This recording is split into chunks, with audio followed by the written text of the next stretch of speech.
people thought, okay, can I use this label switching for any other application? The immediate application was BGP free core. No, as I gave the initial example of 20 routers in the core, maybe 6 or 8 routers. So now you don't have to configure 20 routers with BGP because they are in the physical path. You don't have to do that. Simply configure it on the edge router, so that's super easy to manage, configure, apply policy. Everything becomes like exponentially less because the number of routers you have to manage with BGP is less. So that's a very fantastic advantage. And in my opinion, that is one of the major reasons why, okay, L3 VPN will come, that's good, that's fine, but still I will go with MPLS. I will still go into MPLS because I can have a BGP free core. So that's one application. So the second application they brought up is the idea of VPN, virtual private network. Now, what is a VPN? Now, here is a very interesting question. Again, we used to ask this question for a very long time. Now it has become outdated, but still we will ask the question. I'll ask this question. Is Liesel line a VPN? Is Liesel line a VPN? Yes or no?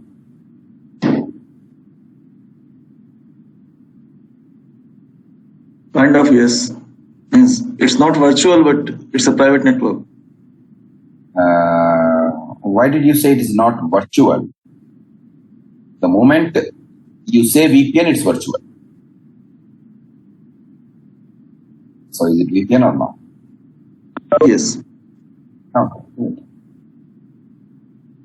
And the answer is absolutely yes. Why did you say virtual? Because I thought Liesel line is a point-to-point dedicated connection taken by a private organization. That's what by definition Liesel line is. You do not make it virtual. It's a physical connection that you take. Why did you say it is a virtual connection? What made you say that it is virtual?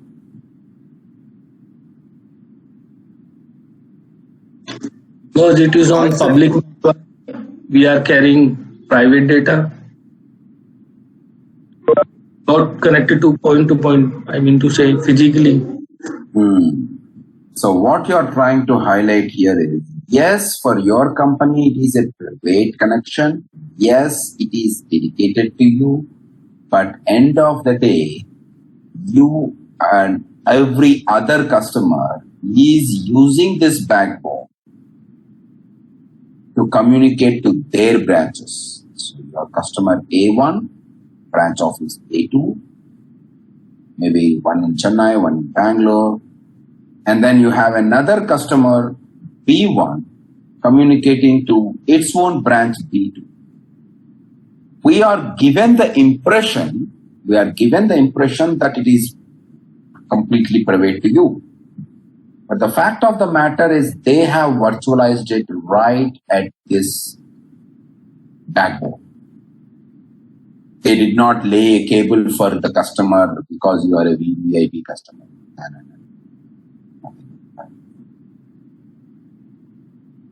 Okay. So this is the place where they virtualize. Okay, there is an incoming circuit ID. They used to have these circuit IDs, which will be mapped to an outgoing circuit ID. And when the frames are received with that circuit ID, they have a physical mapping to another outgoing port with the same circuit ID typically. So the circuit ID here will identify your private line. They may use an intermediate ID or they may use the same ID. Depends on their implementations. But end of the day, it's a physical circuit they have provided to you. It's a logical circuit they have provided to you. Virtual circuit they have provided to you in that physical pipe which they have. This cannot be altered. You cannot change it in the sense as long as you have it, you cannot change it. So it's fixed. I cannot say, okay, can I go from this circuit ID to another circuit? You can't go. You just can't go. Okay. It's statically configured to go in this direction. Because of that, you and I will get from a customer perspective, you and I will get a illusion of a private connection. Now, here is the most important point for us in this context. The provider, whoever is providing me this so-called lease line, they are not involved in our layer 3 stuff. They are just not involved with our layer 3 stuff. You think you have a connection from another interface to, maybe this is Chennai, Bangalore, to Noida. They have again another backbone to Noida, and then they have another circuit ID given to you. They have the same similar mapping here, going to the circuit ID here, which is taking you to another branch. They are providing you only the layer 1, layer 2 signaling, but they are no way connected in the layer 3 configuration. So whatever you send, packet, frame, whatever type, whatever you send, I'm just sending it on this port. That's all I'm trying to do. Whatever you send here, I'm going to send it on another port. In this case, the backbone port. In this case, I'm getting it from here, I will send it to this backbone port. And when it receives from the circuit ID, I will only send it to this particular port. I'm not at all involved in any of your configuration. You configure 172.16.5.1 here, 5.2 here, I don't care. You configure 6.1 here, 6.2 here, I don't care. In your topology, this is the physical topology. But in your topology, you will draw diagrams like this. 6.1 connecting from Chennai to Bangalore 6.2. And then you have another connection going from 5.1 connecting to Noida, branch office 3, branch office 1, branch office 2, Noida 5.2. Whatever you give, you give. I'm not in any way involved. You run a routing process, I don't care. I don't care whether you are running BGP or running OSPF, you are sending some data. I just don't care. I am just providing you the physical connectivity, the network related connection, the configuration is everything the customer's problem. This is what we call overlay network. Whatever you are configuring is the overlay. The underlying network is simply physical connectivities. As I said, hardly you provide clock rates, right? That's the best thing you would provide. Of course, I'm not totally denying that there is no config. If you talk about frame relay, for example, you have to do some virtual mappings. If you have ATM, you have to do virtual mappings. ISDN, you have to make certain ISDN configurations on the ISDN features. So there are certain things you have to do. But end of the day, this is all layer 1, layer 2 construct. Okay, you are simply providing the cable and the necessary config just so that data link level they can talk. That's it. That's all you can do. Beyond that, the service provider is not involved. So the overlay network is what we were used to once upon a time. Okay, we were used to configuring this, we were used to do this. Okay, the challenge is this. The challenge, see, you have a connection like this, right? This is how you took the connections. Okay. Now, as far as the service provider is concerned, service provider also has a connection to another location. Okay, so maybe I'll call this Pune. We have connections to Pune. All right. Because you are not the only customer, right? There is probably another customer, C1, connected from Chennai, and probably they wanted to have a connection to their branch in Pune. Can happen. So they will have backbone. They'll have a full mesh of circuitry for that. They will have. Okay.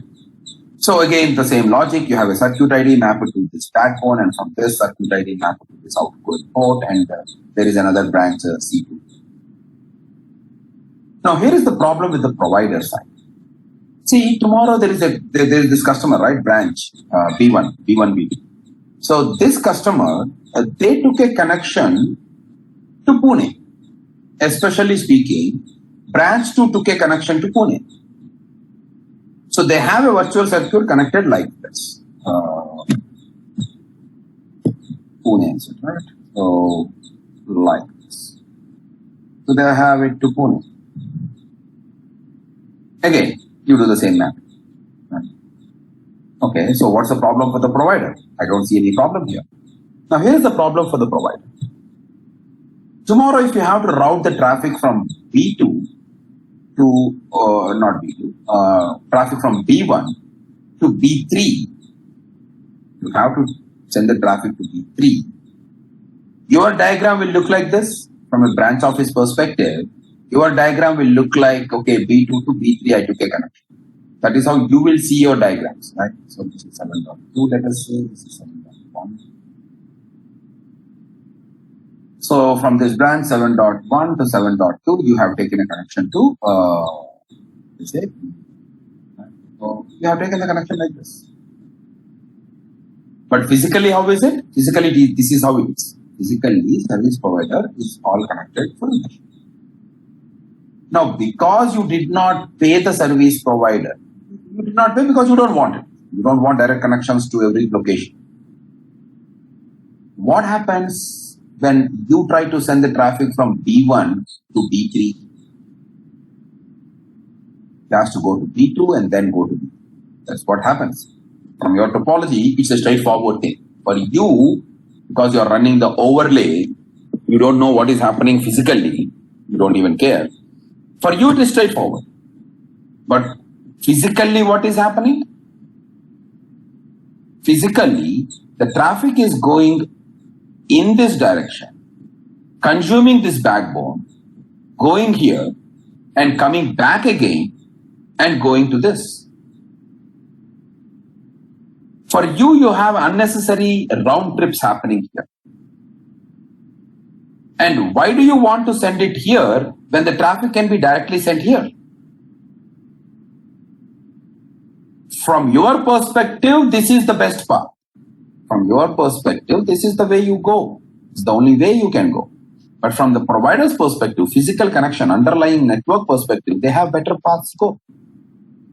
So if you start creating big topologies with various branches in different locations, what happens is you are going to waste this bandwidth. Now remember, you did not pay for it, so you're not getting it.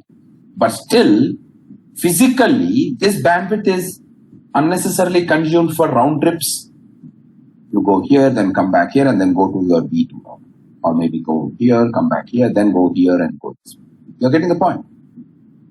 When you can directly go to those places because the physical connections are there, because of your type of connection, you will use the consumer, you will over subscribe the backbone. You will be over-utilizing the backbone. Providers will have a challenge with that. Provider wishes, okay, I wish these people take the full mesh connections like I already have. They won't take. So to accommodate that over-subscription, you basically will have to provide that amount of backbone capacity. That's one problem you have from a service provider point of view. The second problem with the service provider point of view is, okay, what are these boxes? What are these boxes? This technology is leasing line. When I say leasing line, the boxes I use are muxes. I use multiplexers. Tomorrow, the service provider comes up with a new technology, ISDN. Okay, very old, but you get the point. But ISDN, when I say, I cannot use the mux. I need to have a separate full mesh of infrastructure. Separate infrastructure for ISDN switches. So now these boxes have to be ISDN switches. Frame relay, I have to have frame relay switches. Or whatever. ATM, I need to have an ATM switch. So any new technology, if I have to add a new set of infrastructure, that's a humongous cost. Capital expenses. Because one single box cannot support all these technologies. That's the problem I have with service provider. That's the second and a major problem with the service providers. Okay. From a customer perspective, they have to take care of everything. So it's like if somebody comes and says, okay, I'm a service provider, I'll give you cable.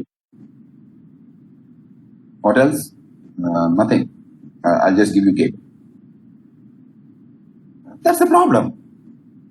Okay, so every non-IT company now has to put a IT department explicitly for that. It's good that we have IT companies which will take care of that, provide services and all, but the whole point you get it. That's an extra operational expenses for the customer. They'll have to manage an IT team. They have to maintain these routers. They have to maintain the configuration of the router. They have to take every change into consideration. And even if you have an IT team, it's a lot of configuration overhead, management overhead for you. So from a customer perspective, yes, you have your freedom of configuring whatever IPs you want. You can do the routing the way you want. Nobody is involved with your process. But the problem is, you have to configure your own IP addresses. You have to configure your own routing processes. You have to configure your own policies. You have to do everything by yourself. Same thing, if you talk it as a flexibility, the same thing you can talk it as a management overhead. So that's what is the problem with the overlay networks. And the examples I just told you. Diesel lines, ISDN, frame relays, ATMs, all of these technologies. What can I do with this? What is the better solution to this? The better solution to this is, we will go with another model. We will call this, let us show the connections first. So you get connected to the service provider, the ISP. ISP, first of all, you are the customer. You have your branch office in another place. You have a branch office in another place. You have a branch office in another place. Or maybe multiple customers. So what you do is you just connect yourself to the service provider. At layer 3 now, not but connecting to a MUX or connecting to your ISDN switch. No. You connect layer 3. Now, of course, again, they will use their own MUXes and all, but there is only one device type, only for the physical connection. That's it. There's no different ISDN technology, ISDN switches, frame relay switches. No. One type. Just provide the physical connection. Okay. So you're connecting to your local ISP at layer 3 now. Okay. So once you connect to the ISP at layer 3, what happens is, virtually what is happening here, the customers are becoming the extension of the ISP. So it's like the ISP has another extra router. That's how it is. It's an extension of your ISP now. Okay. Now here is the thing. This one is A1 and this is A2 and this is B1 and this is B2 and this is B3.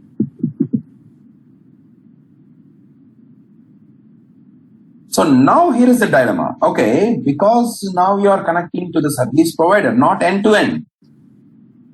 According to you, your neighbor is only this router on the ISP.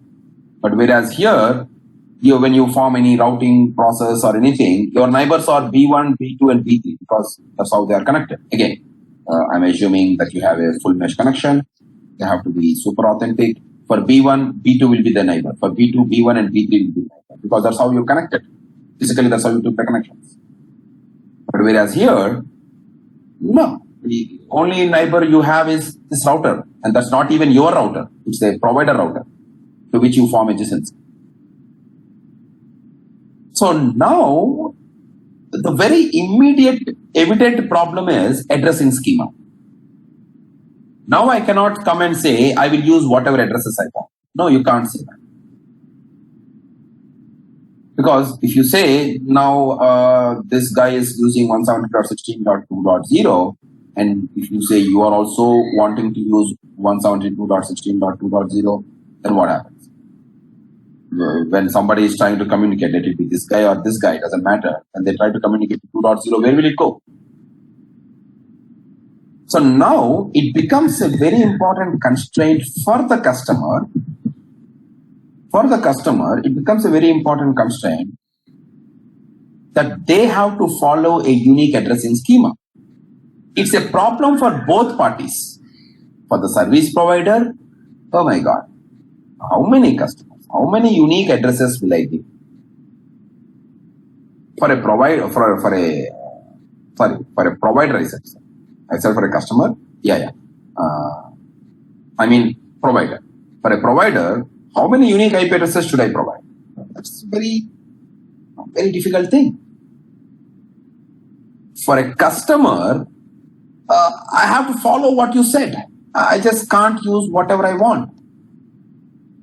It's a data center. They have their own design addressing wise. And today you want me to connect it because I want to connect it to you in this ISP to provider fashion. You ask me to change the addressing schema. I can't do that. So from a provider perspective, managing uniqueness is a very difficult task.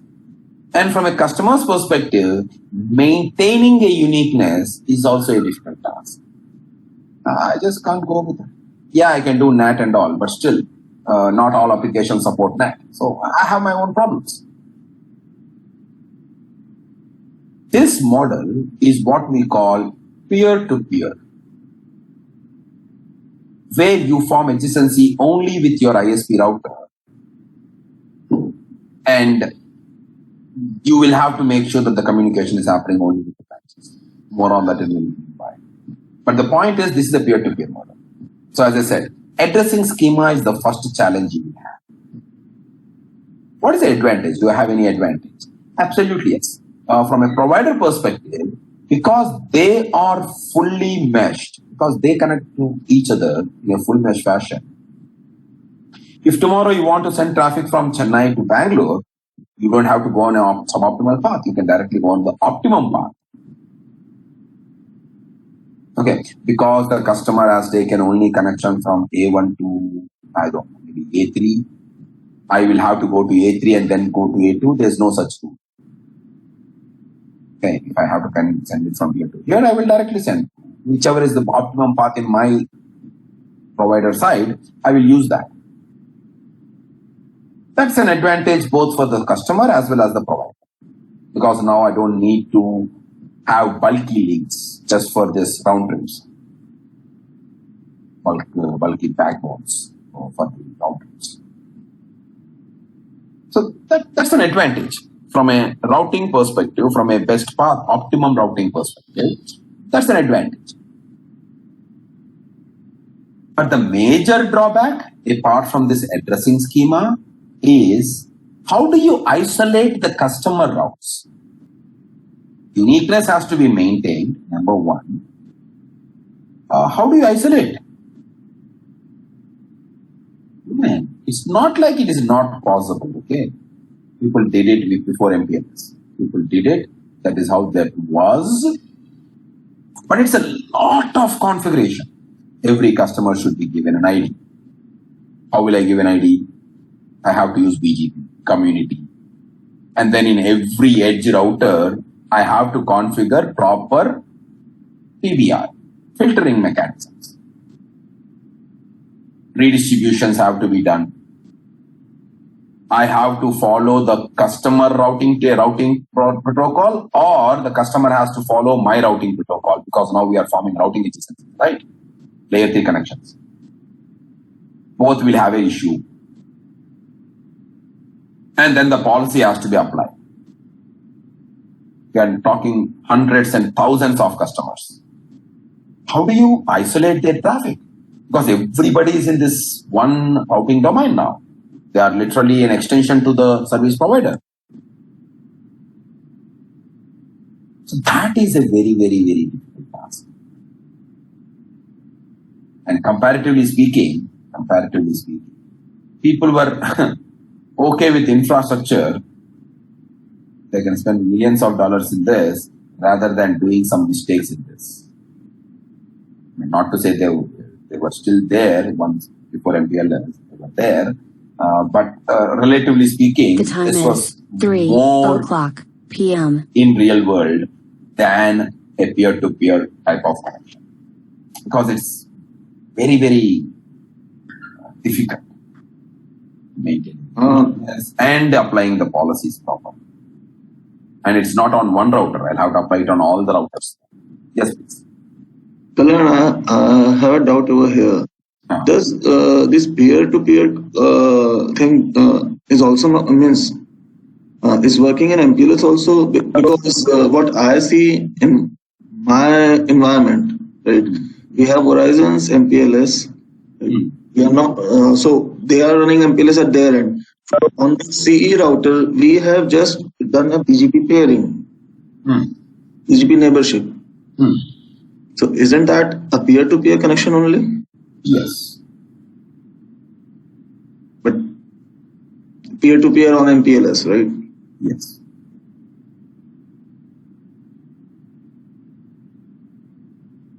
Okay. Yep. All right. So that is the next. Okay. How can I take the advantage of the peer-to-peer model? How can I take the advantage of this and also get the advantage of the overlay model? Meaning, addressing schemas, you can do whatever you want. Routing protocols, you can use whatever you want. I'm not involved with those addressing or designing aspects. I'm not involved with that.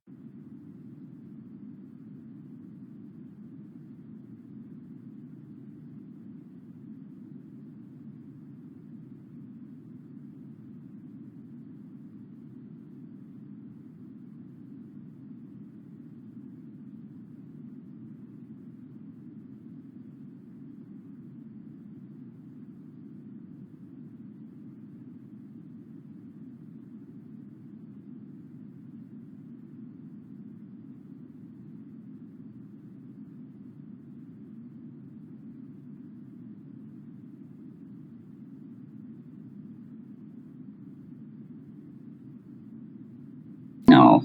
Okay, so what is the last statement you heard from me? What was? Okay, anyway, so the point is this. What I was trying to say is, how do I combine the advantage of peer-to-peer, where I can have the simplicity of just forming one adjacency with the ISP side, at the same time, making sure I have my own control of the private connection. Like I can have my own addressing schemas and I can do whatever I want to do with my layer 3 by just forming a peer-to-peer connection to the neighbors. So how do I accommodate both of them? So if I have accommodation for both of them, now the service provider don't have to use different technologies for different kinds of services. They can use optimum paths to reach from any network to any network, not dependent on what the customer took. So how do I take advantage of both of them? And the solution to that was MPLS. And in that MPLS, the very first thing I wanted to introduce, the first thing which we should all know, is the concept of this thing called VRF. That's what I was telling, and then I realized that the link is down. Okay, so now here is the thing. The idea is we need to create this thing called VRF. What is this? Virtual Routing and Forwarding Instance. Okay, what is it? Here is the thing. All the router interfaces are having some IP addresses. They are active. And because of that, they are all having a network address. And all of those directly connected networks are in a routing table. Yeah, we know that. Routing table contains all the directly connected networks, all the directly connected active networks information. Yes, we know that. What they have done is They now called this as a global routing table, almost like a VLAN. By default, you have all the ports of a switch in VLAN number 1. Now, if I create a new VLAN and if I put 5 ports in VLAN number 5 or VLAN number 10, whatever I created, suddenly what happens? I have created a separate broadcast domain. I have created a separate MAC address table for that VLAN. My lookup will be different. Exactly the same type. But now I have done it at the layer 3 level. By default, all the routers are in just one routing table. All the router interfaces are just in one routing table. What we do is we create VRFs, a virtual routing table, generally on a per customer basis. And then what we do is we put interfaces in that VRF. So we create a VRF, just like a VLAN we create in layer 2. We create a VRF at layer 3 and we put the interfaces in that respective VRF. And the moment I do that, that port will be gone from global routing table and it will be present in that VRF routing table. So a separate VRF routing instance will be created and all the interfaces in that VRF will be in that routing instance. So what happens in this case, in this example, I have customer A1 who happens to have another branch A2 here, maybe Bangalore. Now A2 branch has the network 172.16.5.0. It so happened that the customer here connected to the same router, but a different customer, B1, is also having 172.16.5.0/24. They have their own addressing schema. It's running all the time. Now you come and say, I will give you this new service called MPLS, whatever. Will you have a conflict? Absolutely no. Why? Now you put this in a separate VRF for customer B, and then you put this interface in a separate VRF, customer A. Within the routing table. So the moment you create a VRF, you created a separate routing table for that VRF. Within the VRF, as long as there is no conflict, I have no problems with that. So in this particular router here, you are now going to have 3 separate routing tables. One we call the global routing table, which contains all these interfaces which you did not put in any VRF, so they are in global routing table. And then you have 2 separate routing tables for the separate customers you have.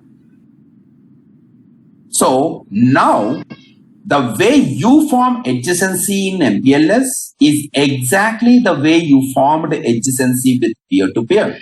You just form adjacency with your ISP router. The difference being from your traditional peer-to-peer to this is now you have created a virtual routing instance for each customer, and therefore addressing schema is individualized. You can use your own addressing schema. I mean, it doesn't matter. I don't have anything to do with that.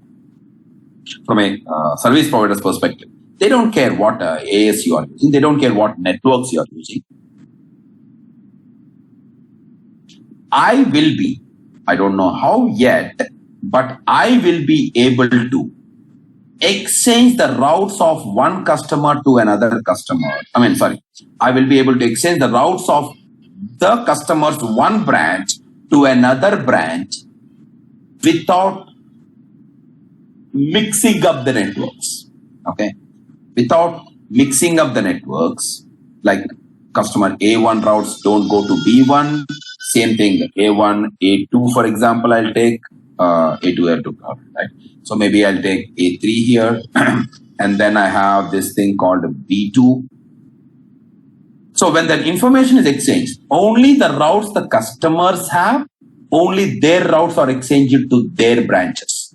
The customer routes of another is not exchanged to some other customer.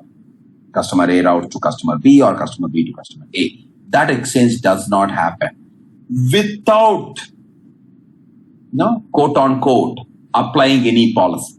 Now, there must be something to differentiate them, right? So we will talk about that.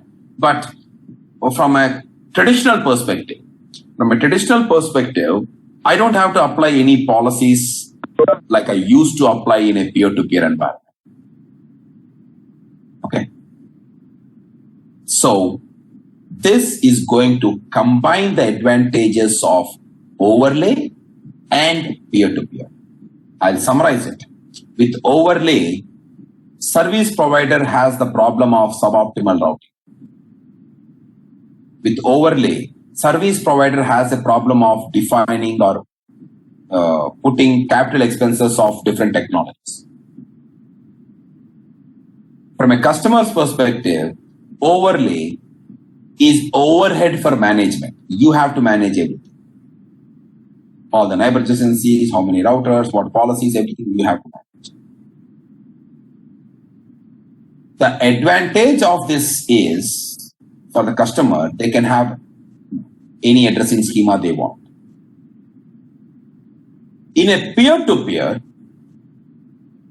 the advantage is I can have only one connection, but you are an extension of the service provider. Therefore, you have to have unique addressing schemas, and then policy-based routing is a very, very difficult task. So with MPLS, you are going to form a peer-to-peer connectivity from a layer 3 perspective. But from a service provider perspective, they are providing virtual connections, meaning only your branches can communicate with your branches with optimal routing. With optimal routing, you are getting connections to all your branch offices. Almost like a full mesh. When you take 5 branches connectivity on an MPLS, you are fully meshed. Right? They can reach anywhere to anywhere. Okay, so that is what happens. And how does that happen? We just introduced the concept of the VRF. As long as within the VRF uniqueness is there, as long as one customer is maintaining unique addressing schema, which they will maintain generally, right? You have no issues with overlapping addresses, one customer addresses to another. Okay, but how will that happen? Okay, how will that exchange happen? Even in this very example of A2 and B1, they both have the same network. Now that network information should be exchanged to these routers, and corresponding network information should be going to the respective branch offices. In other words, A1 network should go to A2 and A3. I will repeat it. A1 network information should go to only A2 and A3. B1 network information should go to only B2. Vice versa. How will that happen? And even fundamentally, I have one question. How does this router know that there are 2 separate routing instances? How do they identify 5.0 of B1 and 5.0 of A2? So step by step, I need to understand how this propagation is happening. I need to know all of this. Okay. So let us start one by one.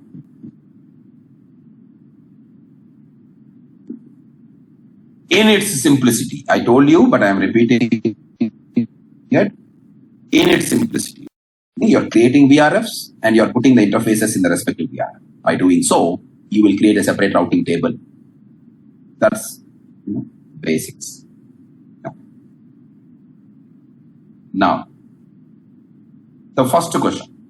Let us see who is going to answer. Let me give some names to these routers.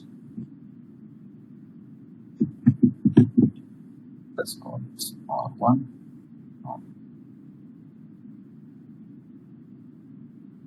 R4. Okay. So tell me, how does R4 know? How does R4 know that network information 5.0 coming on this side is one customer routes, one VRF, and routes coming from this side, same route, coincidentally, coming from this interface is for customer B. How does R4 know about it?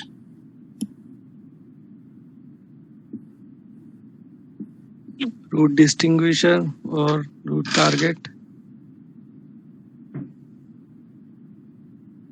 Anybody else? RD, only RD can differentiate the route between the customer. Akhil is using big words. Akhil is using words like export or import, RT. Oh, you're only talking, right, Akhil? Yeah. Okay. I don't know anything about all that. VRF try. VRF? Tagging. Very good. Can you give it in English? What you said is right, but can you give it in English? Yeah, we will configure our interface VRF name right. Like suppose. That is the thing. Where is the route distinguisher and why do I have to do anything with route target? Nothing. Don't complicate it. I will complicate it for you. You don't complicate it.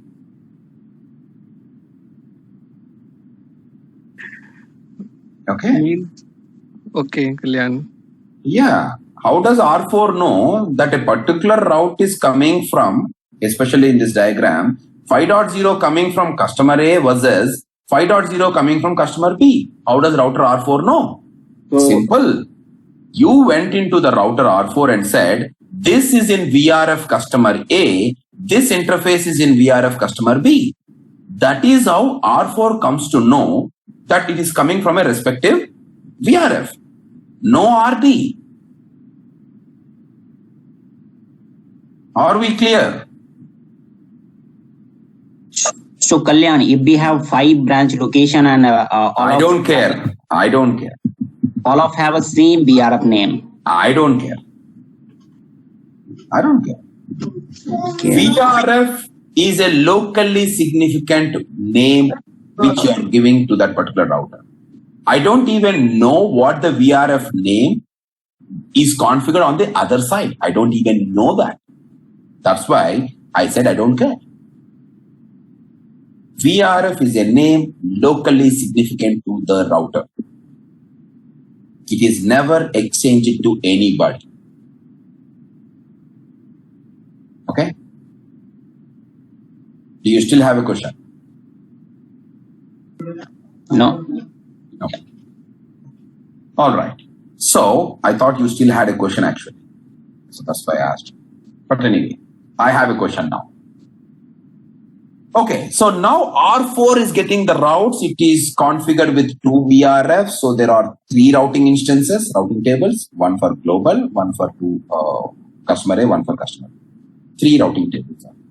Because an interface is put in a particular VRF, whatever routes I get, again, it could be a static route, it could be routes coming from any routing process. All those routes, I have put in a VRF and the routes are coming through that interface. So I know by looking at the interface config, it's in a particular VRF. Now here is the those routes have to be exchanged from R4 to R1. They have to be exchanged from R4 to R2. They have to be exchanged from R4 to R3. The diagram looks a little very simple actually. So it's a full mesh, right? So it looks like as if they can reach each other directly. So just complicate the diagram. I am cutting this connections. Yeah. So now, again, the same question. R4 should tell this information, give this information to R1, it has to give it to R2, it has to give it to R3. Somehow it gave, let us say somehow it gave. But when it gives that information, R1 should know that there are two networks, one for customer A, one for customer B. I must have a way of telling the R1. I must have a way of telling R1 that there are two separate routes. It's not the same route. How do I tell R1 or anybody else that these are two separate routes? How do I tell that? Yes, please. Now you can shoot your answers. Yeah, you know it now. This is where we use a kind of a tag called route distinguisher. We use what is called route distinguisher. The route distinguisher is something that you add to the network address. This is 1 per VRF. Now, if you say VRF is 1 per customer, then you typically will have one route distinguisher per customer. Okay. Now, VRF, route distinguisher by itself is a 64-bit number. You generally give it like A colon B, like that, 32 bits. There is again two formats of defining a route distinguisher. You can define it like AS number and then whatever value for the customer. It's almost like a community tag, right? But it's not a community tag, it's like representation wise. The other format is people use IP address colon NN. Okay. So AS number is 16 bits, so they can give 16 whatever number you can, otherwise 32. So they can split it in one or the other form. Okay. So generally you will see service providers giving their AS number and then customer ID. Okay. So for the customer, they will give some identity and that ID, they will use it as a route distinguisher itself. So that by looking at it, they know which customer it is. So now what happens is this. Now what happens is when the route comes, R4 has no problem. R4 has no problem in identifying which one is what. Because it is on a per interface basis, you configure the VRF and put them in the respective VRF. Because R4 knows about them, what R4 does is, it will send routes. You know what this route is going to be like? It is going to be 172.16.5.0, okay, colon 1:1. Just giving an example. For customer A, if I configure the route distinguisher as 1:1, this is going to be my network address. It is the network plus the route distinguisher. Put together is what we have as a network. Now, this is the network update I will send. For the customer B, I will, and within the router, I must have a unique route distinguisher. Maybe I'll call it 2:2. So now, when the route is exchanged to R1, I will exchange a route 172.16.5.0 colon 2:2. The update I'm going to send. R4 sent it to R1. R1 is not receiving one route. Now it is receiving two routes. If I sent just the network address, then I would not know. R1 would not know which is what. Okay. So now I add this route distinguisher. I add this route distinguisher to the network address on a per VRF basis. Not for me to know about it, but for the others to know about it. Keep that in mind. Okay. All right. So that network information is sent to R1. It is also sent to R2. It is also sent to R3. Okay. Who is going to send? Who is going to take up that responsibility? And the answer is this route, the one which you are seeing, network and the route distinguisher. This route, this type of network is called as VPN v4 route. Tomorrow people will ask you, what is a VPN v4 route? When they ask me what is VPN v4 route, it is nothing but a network with route distinguisher appended. That is a VPN v4 route. Okay.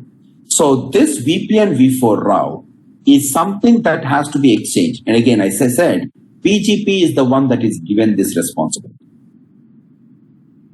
And this is where the concept of MP-BGP comes into picture. Multi-protocol BGP. Now, we definitely need to understand this. We definitely need to understand this. Not just for this MPLS, that's a very simple thing. But today we have crazy things happening. We have BGP LS for segment routing. We have VPN v4 BGP for MPLS. We have EVPN, BGP EVPN for data center. Okay. So there's a lot of this MP-BGP stuff going on today, and for the future you can expect more. So you need to really understand this MP-BGP, really what it is, you should know.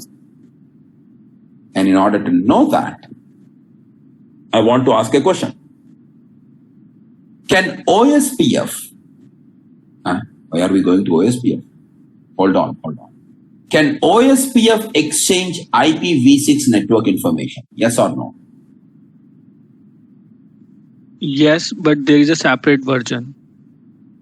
Wrong answer. OSPF cannot exchange IPv6 routes. It cannot exchange IPv6 routes. Keep that in mind. It's a very common confusion people have. I mean, confusion not because we don't have the knowledge. Confusion because they developed another protocol called OSPF version 3. Okay. So the difference is when we say OSPF, we think, when I talk about version 3, we think it is like RIP and RIP version 2, right? It is not like this. No. RIP version 1, version 2. It is one protocol which can change the version accordingly. IGMP, version 1, version 2, version 3. There are 3 versions. We talked about that. One protocol, different versions. Based on that, packet format may change, some extra features may come, and all that will happen. When it comes to OSPF, OSPF is a different protocol. OSPF v3 is a different protocol. Unfortunately, they did not find any creative name, so they called it OSPF v3. Okay. So, where am I going with this? What do you mean? Why are we talking about this? Yes, please, Deepak. I'm sorry, Kalyan, but I also told that OSPF exchange IP version 6, but that has separate version. Exactly. I know, yeah. I mean, yes, definitely. But here is the problem I had with that answer. The problem I had with that answer is, I felt like maybe your intention is right. And that's the point I want to convey to everybody else. I felt like, okay, you go into OSPF process, you enable a different version, version 3, and then OSPF will start to advertise IPv6 routes. Is that right? Yeah, of course, for IP version 6, first of all, I means we should. I go to OSPF. Version 3. That's what. I have to go to OSPF. Listen to my steps carefully. Huh? I have to go to OSPF, activate version 3, and then OSPF will send IPv6 routes. Correct or wrong?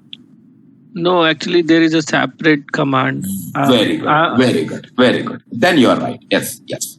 Okay. So that's the clarity I wanted to pass across. Okay. So if you said that there is a separate process, you are right. Okay. If you said there is a separate version, meaning like version 1, version 2 of RIP, if you meant like that, then it is wrong. But if you said a separate process, yes, absolutely you're right. Okay? Yes. That is the point I want to take home. When they developed these routing protocols, they had something in their mind. Okay, this protocol is to exchange network information. What network? IPv4 network. What is the length of it? 32-bit. It also should exchange the subnet mask. What is the length of it? 32-bit. So I will develop my OSPF payload. Such that I will accommodate one for the network, one for the subnet mask. I will accommodate this. Suddenly when IPv6 came and IPv6 they wanted to exchange, I could not accommodate here because the format is rigid. I cannot accommodate. So they developed a completely new protocol. Of course, 90% is overlapping with what OSPF does. But they developed it with a complete different protocol.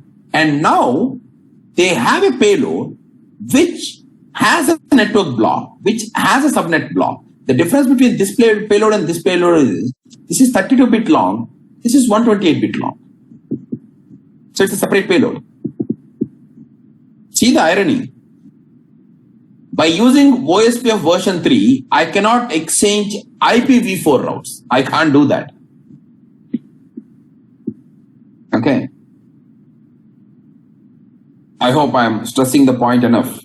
They are separate protocols. OSPF v3 can only exchange IPv6 routes. OSPF can only exchange IPv4 routes. It's a fixed thing. They can only exchange that.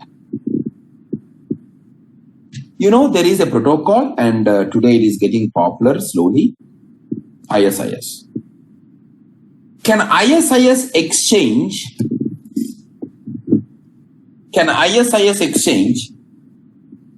IPv4 network information? Yeah. Guys. Yes, IPv4. Can ISIS exchange IPv6 routes?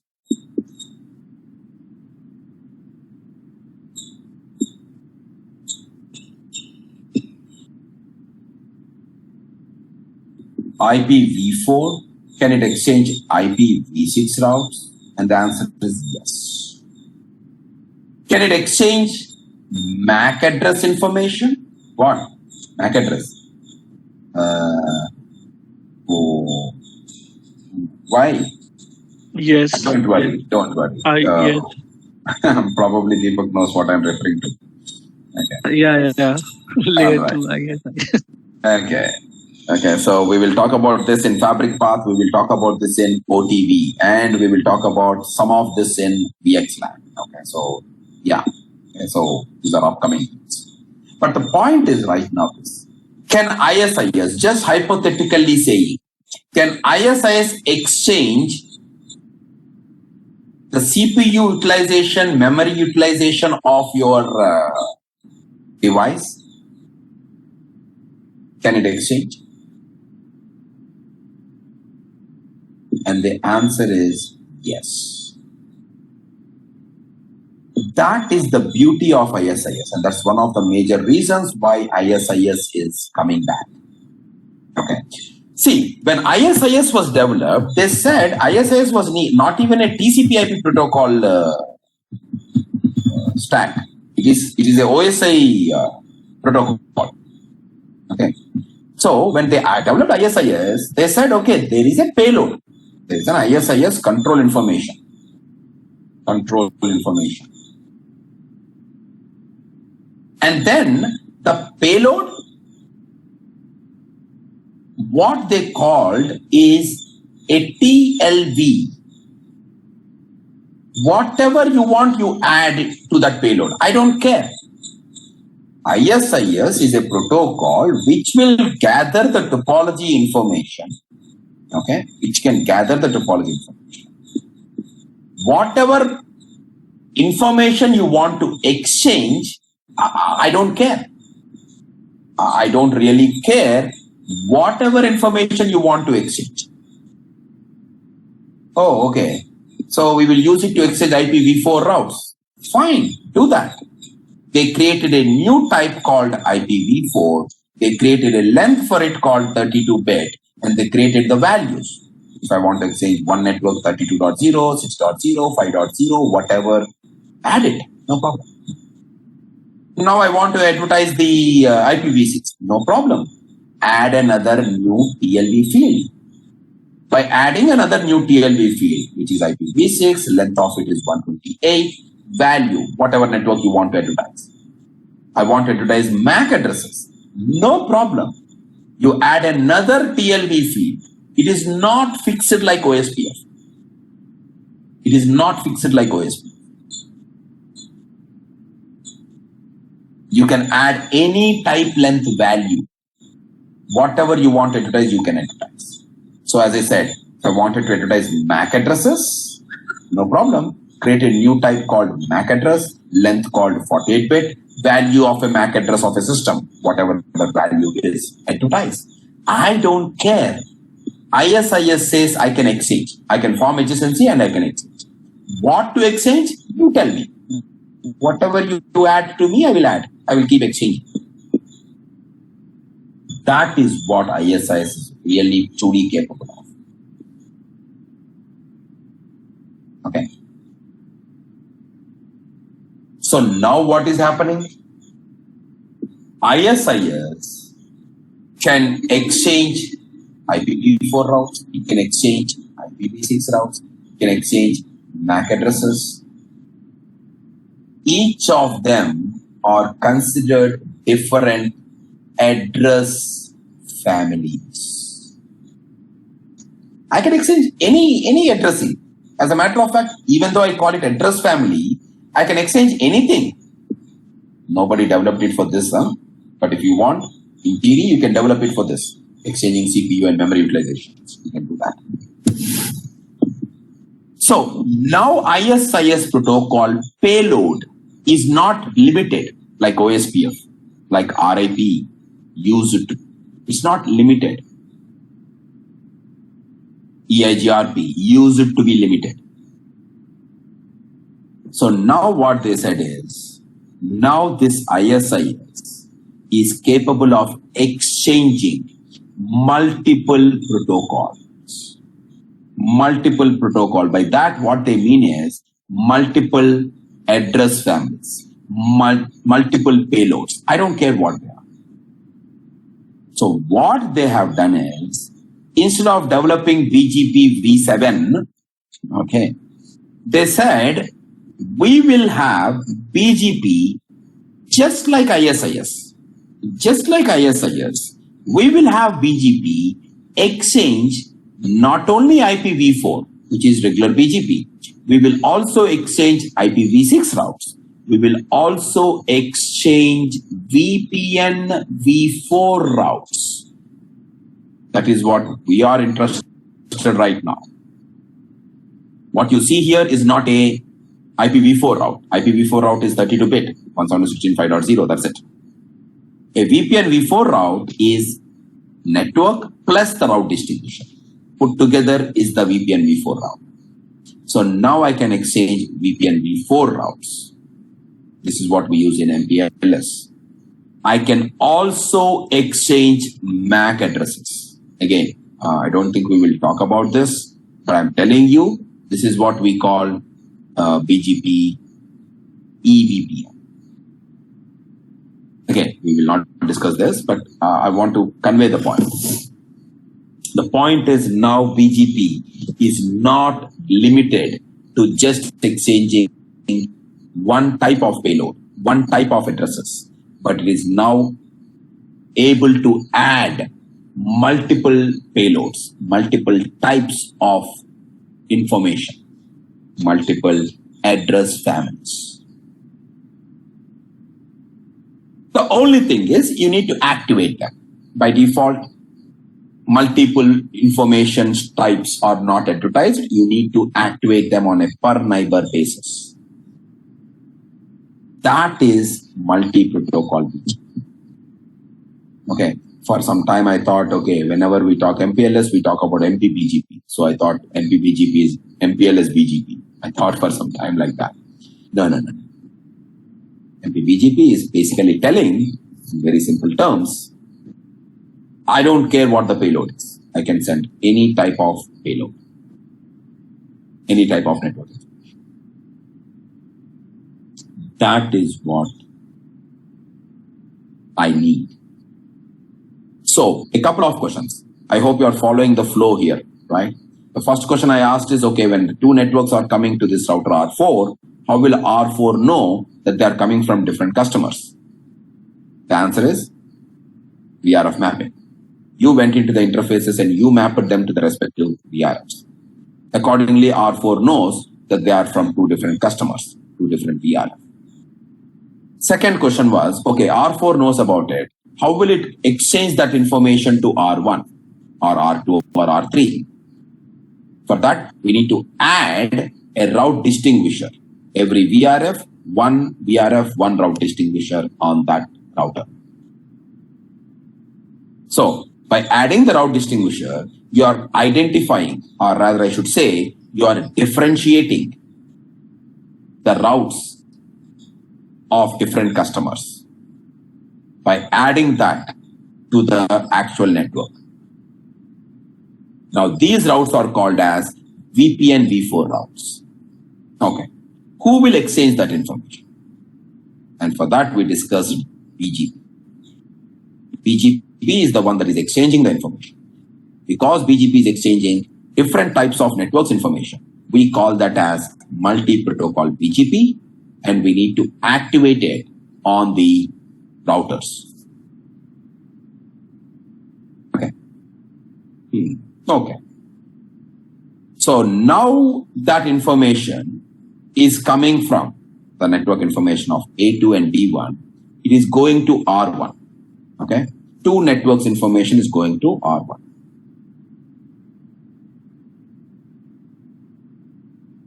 That is 172.16.5.0:2:2, and then another network information 172.16.5.0:1:1. And let us have some networks here. Okay. So let us have 2.0, for example, 172.16. Okay. So 172.16.2.0:2:2.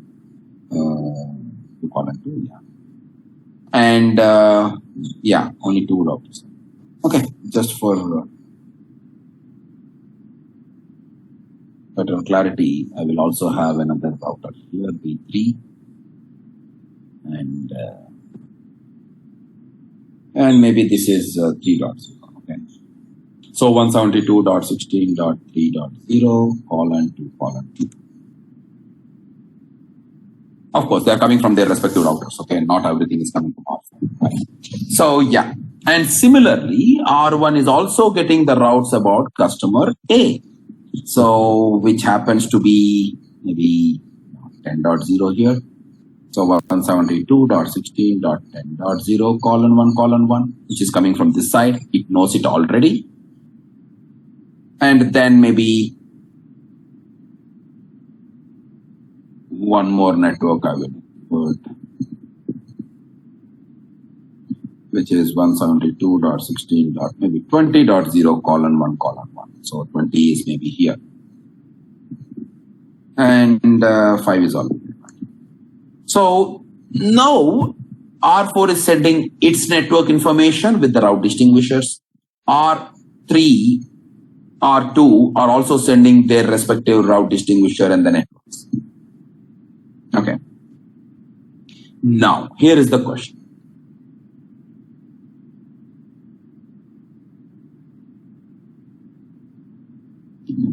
So here is the question. Okay, how do I send the information? For example, I'm looking at R1 to A1 connections. Now, A1 should get what network information? It should get information about 20 and it should get information about 5, right? It should know only their routes. Only that particular customer route should be exchanging to this router. Okay. So, how do you do that? How do you tell this router R1? How do you tell router R1 that you want to exchange only the routes of customer A? In this example, 5.0 and 20.0. How do you make R1 know about it? Answer, please.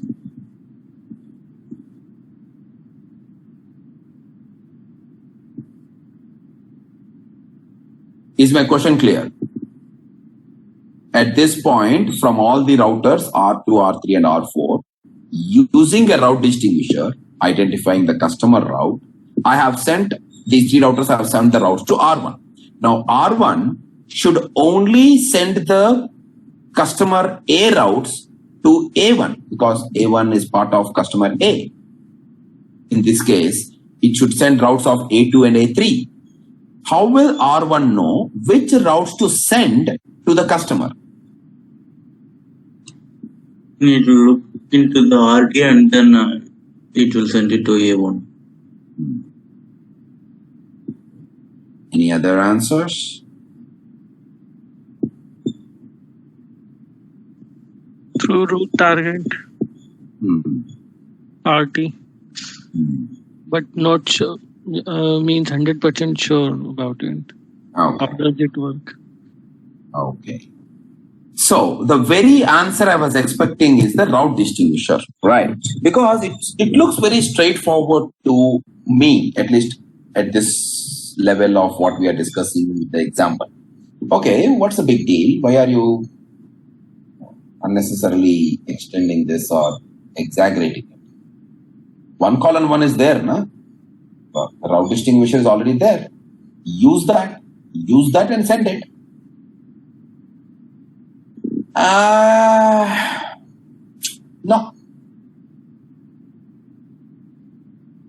No, I can't do that.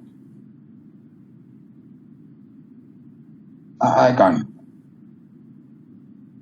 What do you mean you can't do that?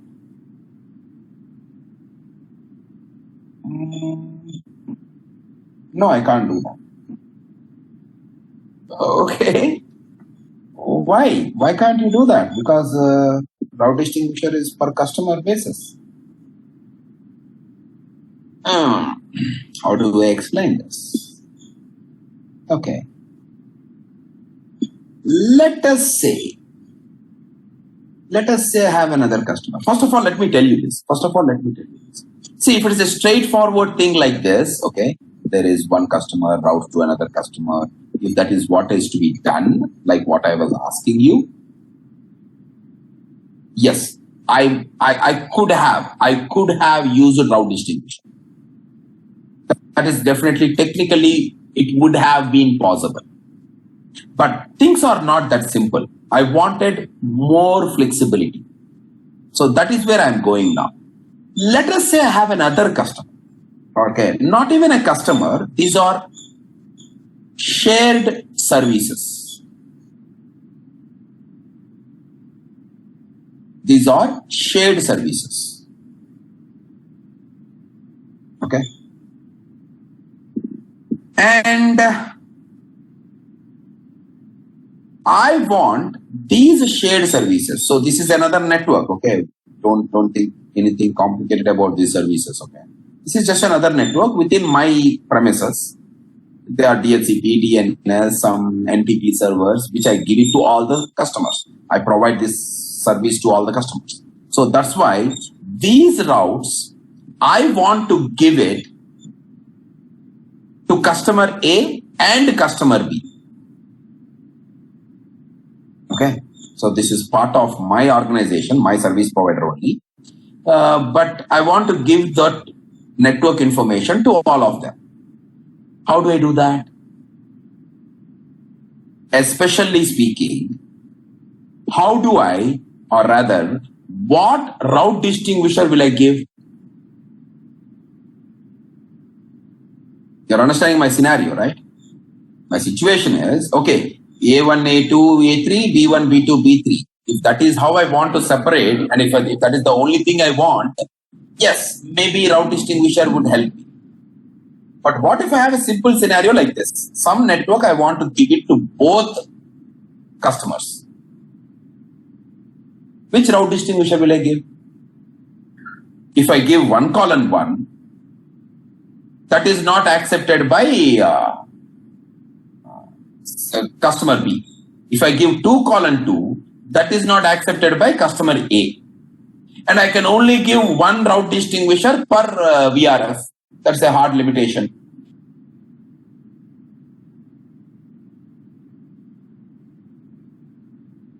So, how do I solve that problem?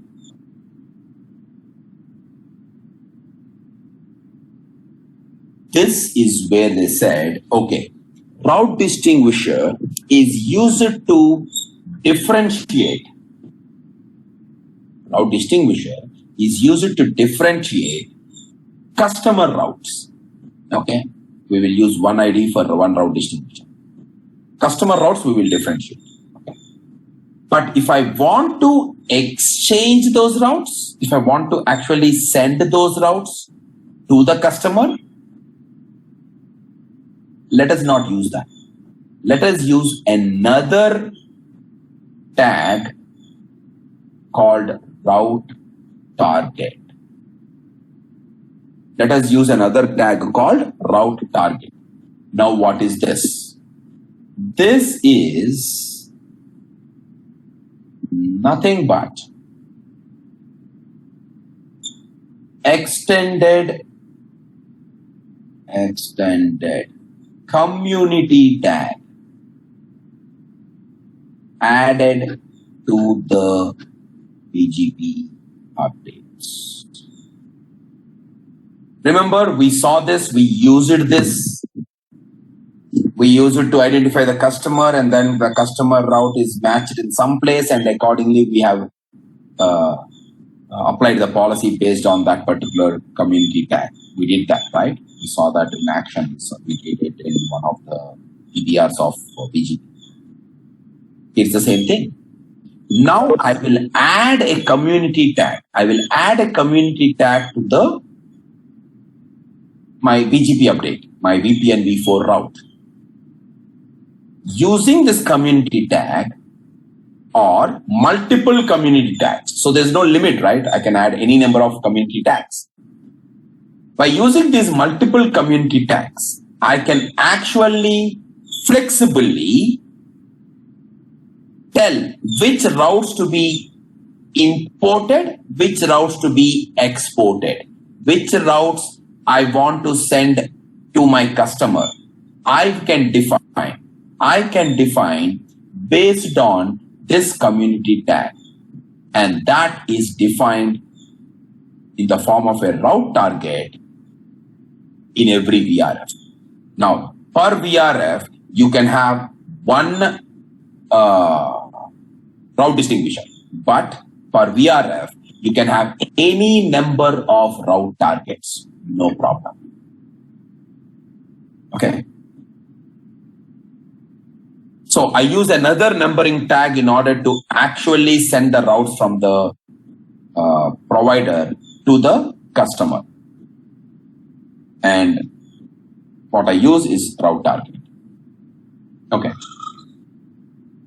Okay, how exactly will I use it? Here is the long story short. Okay, we will elaborate on that later. But in short, this is how we do it. Once I receive the route, okay, this could be through any routing process, I don't care. Once I receive the route, I add the route distinguisher based on the VRF. And then I will import, or I should use the word export here.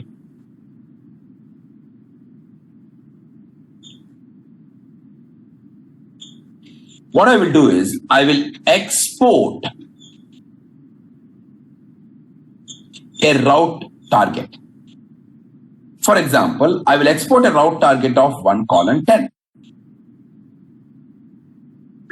When I say I The time is export a route target, 4:00 p.m. okay, when I export a route target, what I am doing is I am adding a route target, adding a community tag 1:10. That is what I am doing in the BGP update. Okay. So on this side, for customer A, route target will be 1:10. So here what I will do is I will import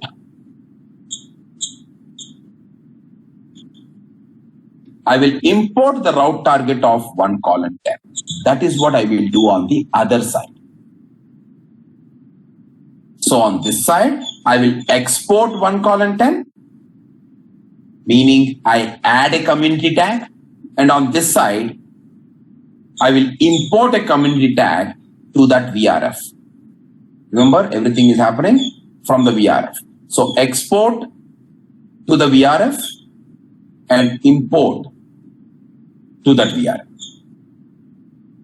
Now by doing that, I am able to control which routes are exchanged to the customers. So on this router, for that VRF, remember I get the update with the route distinguisher to identify the network separately. And then I will get the route target added. On the destination side, I use that route target in the update, and accordingly I will import them. So when the route is coming with 172.16.5.0, I have it in my BGP table. Okay, I have it in my BGP VPN v4 table, right? This is not an IPv4 table, it's a VPN v4 table.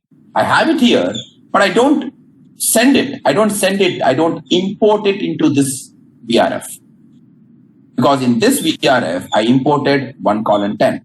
I did not import 2:20, for example.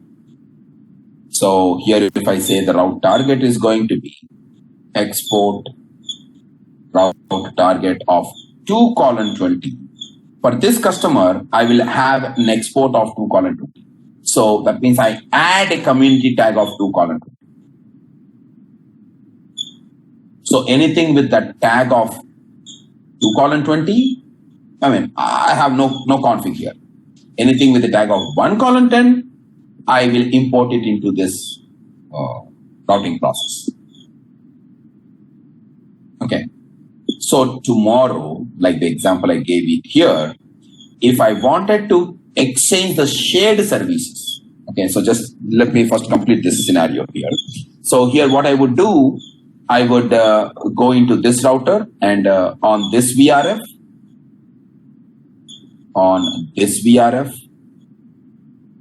I will simply import 1:10, and in this VRF,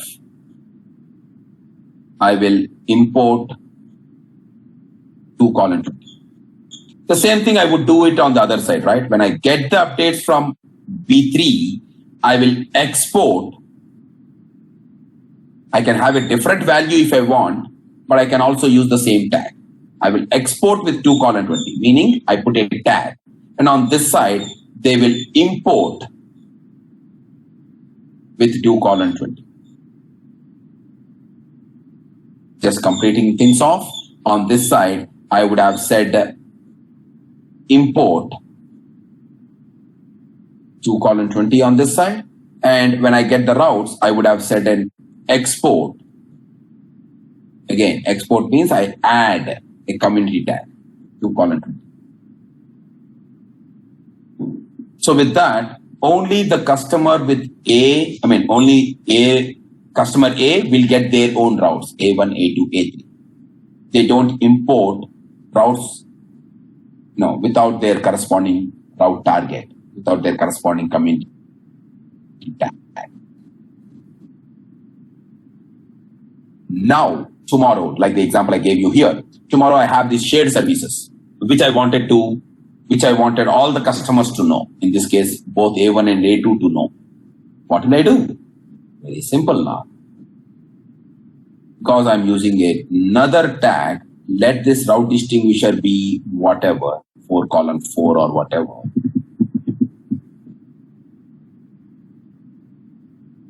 But here is what I do. When I export,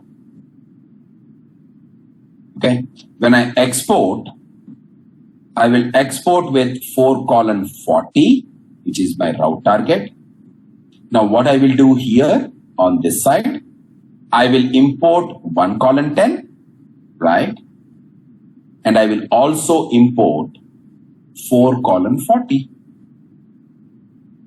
On this VRF, I will import 1:10 in the customer A VRF. I will also import 4:40.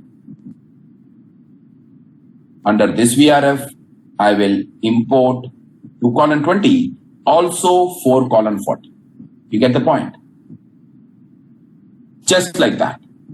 By using this community tag identification, I'm able to control what networks I want to put in and what tag I want to put out.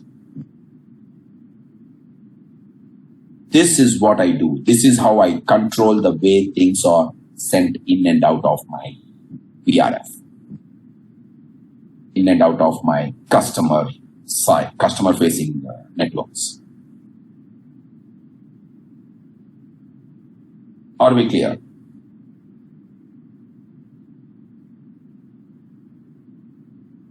Yes?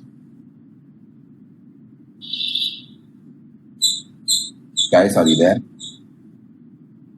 Yes, Kalyan. All right. Okay. So I think I will draw the line here. Okay. I will draw the line here, and Monday we will actually have to go into a little more details of this. Okay. Where do you export? What is MPBGP configuration? How do we do our things in this?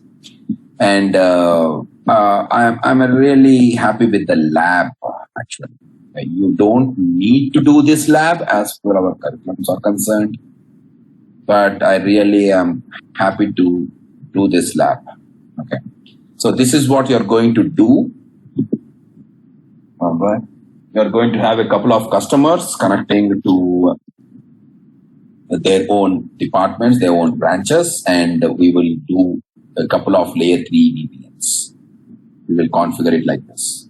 The thing which I like about these labs is this particular lab is I can do and show you everything.